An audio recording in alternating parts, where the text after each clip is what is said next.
Homeopathy marriage gynecophilia disease solved by homeopathy. Homeopathy marriage gynecophilia disease solved by homeopathy.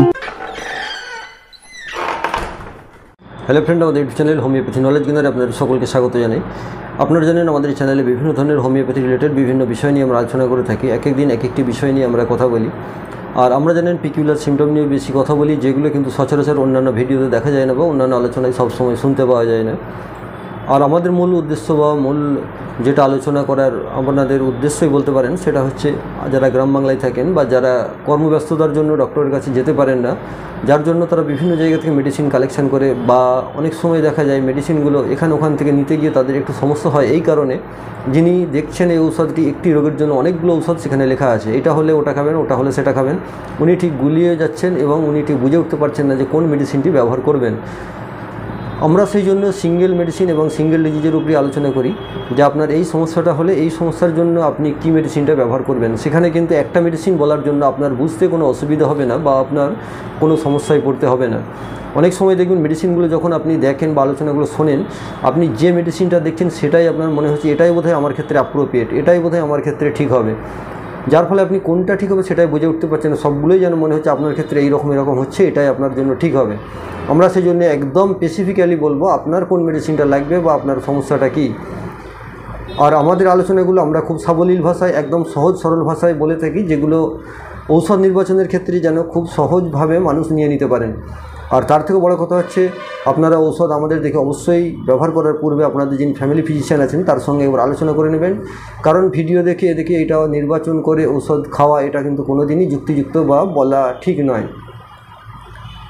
তো যাই হোক, আপনারা যখন এই ঔষধগুলো ব্যবহার করবেন, ব্যবহারের পূর্বে অবশ্যই আপনাদের ফ্যামিলি ফিজিশিয়ানের সঙ্গে একবার আলোচনা করে নেবেন, নিয়ে তবেই কিন্তু এই ঔষধগুলো ব্যবহার করবেন। আজকে সেরকমই একটি প্রাসঙ্গিক বিষয় নিয়ে কথা বলবো, এবং বিষয়টা খুবই গুরুত্বপূর্ণ বিষয়। সেটা হচ্ছে এই যে গ্রীষ্মের সময় চলছে, এই গ্রীষ্মের সময়েতে আপনি দেখবেন অত্যাধিক দুর্বল হয়ে যাচ্ছেন। আমরা সাধারণত জানি দুর্বল হওয়ার জন্য অনেক মেডিসিন আছে যেগুলো আমরা ব্যবহার করে থাকি, পেটেন্ট হিসাবে হোক বা মাদার হিসাবে হোক বা বায়োকেমিক হিসাবে হোক। আমরা সচরাচর যে মেডিসিনগুলো দেখি সেগুলো হচ্ছে যেমন আপনার ক্যালিফস 6X ট্যাবলেট আপনার বায়োকেমিক হিসাবে, মাদার হিসাবে আলফা মাদার, চাইনা মাদার, বা আপনার এমনি দেখবেন অনেক ক্ষেত্রে কার্বোভেজ 30, বা আপনার আরও যেসব কিছু মেডিসিন আছে যেগুলো সচরাচর খুব বেশি ব্যবহার হয়ে থাকে দুর্বলতার ক্ষেত্রে। কিন্তু দেখবেন যদি আপনার এইরকম মনে হয়ে থাকে আপনি সারা বছর ঠিক থাকেন, প্রত্যেক বছরই যা অত্যাধিক গরম পড়লো বা গ্রীষ্মকালটা শুরু হলো আপনি কিন্তু একদম দুর্বল হয়ে যাচ্ছেন, এবং যে দুর্বলতাটা, সেই দুর্বলতাটার জন্য আপনি কোনো কিছু করতে পারছেন না, এবং আপনার খুব বোরিং লাগছে, এবং আপনার যেন একটা এনার্জি, সেই এনার্জিটাই পুরোপুরি লস হয়ে যাচ্ছে, এবং যার ফলে আপনি কোনো কিছু করতে বা কোনো কিছু ভাবতেও যেন একটা আপনার ক্ষেত্রে বিরক্তিকর বলে মনে হচ্ছে। এই ধরনের সময়টা যদি আপনার গ্রীষ্মকালে হয়ে থাকে শুধুমাত্র, যে দেখছেন এই গ্রীষ্মকাল এলেই কিন্তু এই সমস্যাটা হচ্ছে, বাকি অন্যান্য সময় কিন্তু সব ঠিক আছে। এই সময় দেখবেন আপনি যত খাওয়া দাওয়া করছেন এবং পর্যাপ্ত জল খাচ্ছেন, ORS খাচ্ছেন, তবুও কিন্তু আপনার এই দুর্বলতা কাটছেন। এটা শুধুমাত্র হচ্ছে কিন্তু আপনার এই গ্রীষ্মকালে। তো এই রকম যদি হয়ে থাকে তখন আপনি কী মেডিসিন ব্যবহার করবেন, এই নিয়ে আজকে আমরা বলবো। তবে হোমিওপ্যাথিতে দেখবেন স্পেসিফিক্যালি যেসব মেডিসিনগুলো আছে সেগুলো বিভিন্ন বিষয়ের উপরে ভিত্তি করে তৈরি হয়। যেমন সিমটম বলতে গেলে তো অনেক কিছুই আছে। কারো দেখবেন হয়তো দুর্বলতাটা ঠিক এমন হলে এরকম দুর্বল, অমন হলে তেমন দুর্বল, সেক্ষেত্রে দেখবেন একটা মেডিসিন হয়তো আসছে। কিন্তু যখন দেখছেন আপনার সিজন ওয়াইজ দুর্বলতা আসছে, সেইটা আজকে আমি বলবো যে কী মেডিসিন ব্যবহার করবেন। আরেকটা কথা বলি, যখন হোমিওপ্যাথি মেডিসিনগুলো ব্যবহার করবেন তখন একটু ধৈর্য ধরবেন, যে ঔষধটা আপনি ধরুন একটা ডোজ বা দুটো ডোজ যেরকম আপনাকে বলা হলো, বা আপনাকে যেরকম ডাক্তারবাবু বলেছেন যে এটা একদিন খাবেন, দুদিন পরে আরও একবার খাবেন। আপনি কি করলেন, একদিন খাওয়ার পরে হয়তো দেখলেন যে আপনার 20% উপকার হয়েছে, আপনি মনে করলেন যে এটাকে যদি আমি আরও বেশি মাত্রায় খেতে থাকি তাহলে হয়তো আরও বেশি উপকার পাওয়া যাবে বা খুব তাড়াতাড়ি আমি উপকৃত হয়ে যাব। এইটা মনে করে আপনি কি করলেন, আরও বেশি ঔষধ খেতে শুরু করে দিলেন, বা যেটাকে রিপিটেড ডোজে আপনি দিতে থাকলেন। এটা কিন্তু কখনো করবেন না। এটা খুবই হোমিওপ্যাথি নীতিবিরুদ্ধ তো বটেই, কিন্তু তার সঙ্গে সঙ্গে আপনার শরীরের জন্য কিন্তু এটা ক্ষতিকারক। এটা কোনো সময় একটা অ্যাগ্রাভেশন হতে পারে। আপনাকে দেখবেন হয়তো কিছু মেডিসিন আছে যেগুলো ডিপ অ্যাক্টিং মেডিসিন বলা হয়, সেগুলো কিন্তু ক্রিয়াকালটা অনেক লং টাইম হয়ে থাকে। তখন যদি সেটা আপনি বারবার ব্যবহার করতে থাকেন তখন কিন্তু তার একটা সাইড ইফেক্ট অবশ্যই হতে থাকবে। তো সেটা মাথায় রেখে কিন্তু কোনো ওষুধকেই রিপিটেডলি ডাক্তারের পরামর্শ ছাড়া বা যে আলোচনাটা থেকে আপনি শুনছেন সেই আলোচনাতে যেরকম বলা আছে তার বাইরে কিন্তু এই ধরনের নিজের মনের মতো করে এই ডোজগুলোকে ঠিক করবেন না।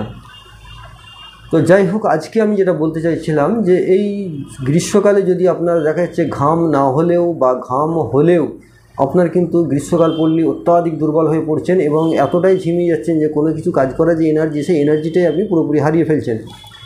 তো এই রকম যদি হয়ে থাকে সেক্ষেত্রে আপনি কী মেডিসিন ব্যবহার করবেন। আজকে সেই ধরনেরই একটি মেডিসিনের কথা বলবো যেটা খুবই অ্যাপ্রোপ্রিয়েট এবং খুব কার্যকরী মেডিসিন। সেটা হচ্ছে আপনার নেট্রাম কার্ভ 30। এই নেট্রাম কার্ভ 30 এটা আপনি যখনই দেবেন, গ্রীষ্মের সিজন পড়ছে তখনই আপনি সপ্তাহে 2টো করে ডোজ অন্তত 2 সপ্তাহ খাবেন, অর্থাৎ মোট 4টি ডোজ খাবেন। নেট্রাম কার্ভ 30 সপ্তাহে 2বার করে অন্তত 2 সপ্তাহ থেকে 3 সপ্তাহ খেতে পারেন। তো যখনই নেট্রাম কার্ভ 30 সপ্তাহে 2বার করে খাবেন, দেখবেন আপনার এই যে দুর্বলতাটা রয়েছে যেটা গ্রীষ্ম পড়লেই হয়, সেটা কিন্তু আপনার কেটে যাবে। পরবর্তীকালে যদি মনে হয় যে আপনার আশানুরূপ ফল অতটা হচ্ছে না, সেক্ষেত্রে আপনি 200 ডোজ 1-2টো ব্যবহার করতে পারেন। আর তারপরে যদি মনে হয় যে আপনার ওষুধটা ঠিক একদম আপনার অ্যাপ্রোপ্রিয়েট নয় বা নেট্রাম কার্ভের আপনি কোনোভাবেই পেশেন্ট নয় বা আপনার এটা যুক্তিযুক্ত নয়, তো সেক্ষেত্রে আপনি আপনার ফ্যামিলি ফিজিশিয়ানের সঙ্গে আলোচনা করবেন বা আমাদের সঙ্গে যদি বিনামূল্যে পরামর্শ করতে চান, তাহলে আমাদের যে হেল্পলাইন দেওয়া আছে 8296080055, এই নম্বরে আপনি যোগাযোগ করতে পারেন, আমাদের পরামর্শ পেয়ে যাবেন। তাছাড়া আমাদের সঙ্গে যদি আরও অন্যান্য বিষয় নিয়ে কথা বলতে চান, তাহলে যে কোনো দিন সন্ধ্যে 7টা থেকে 8টার মধ্যে ফোন করবেন। ফোন করলে আমাদের যিনি বিশেষজ্ঞ আছেন কেউ না কেউ আপনার সঙ্গে যোগাযোগ করে নেবেন। আমাদের এই সংস্থার তরফ থেকে আপনাদের যথাযথ সুপরামর্শ দেবে। তো সকলেই ভালো থাকবেন, সুস্থ থাকবেন। আর আলোচনাটা যদি মনে হয় আপনার কার্যকরী হবে, তো অবশ্যই আমাদের সাবস্ক্রাইব করবেন এবং আলোচনাগুলো বলবো যখনই হবে ভিডিওটা পুরোপুরি দেখবেন, মাঝখানে কিন্তু ছেড়ে দেবেন না, যার ফলে কিন্তু ঔষধটা নির্বাচন বা ঔষধটা ব্যবহারের ক্ষেত্রে ভুল বার্তা আপনার কাছে পৌঁছতে পারে। সকলেই ভালো থাকুন, সুস্থ থাকুন। আজ আমরা এখানে শেষ করছি। ধন্যবাদ। Disease solved by homeopathy.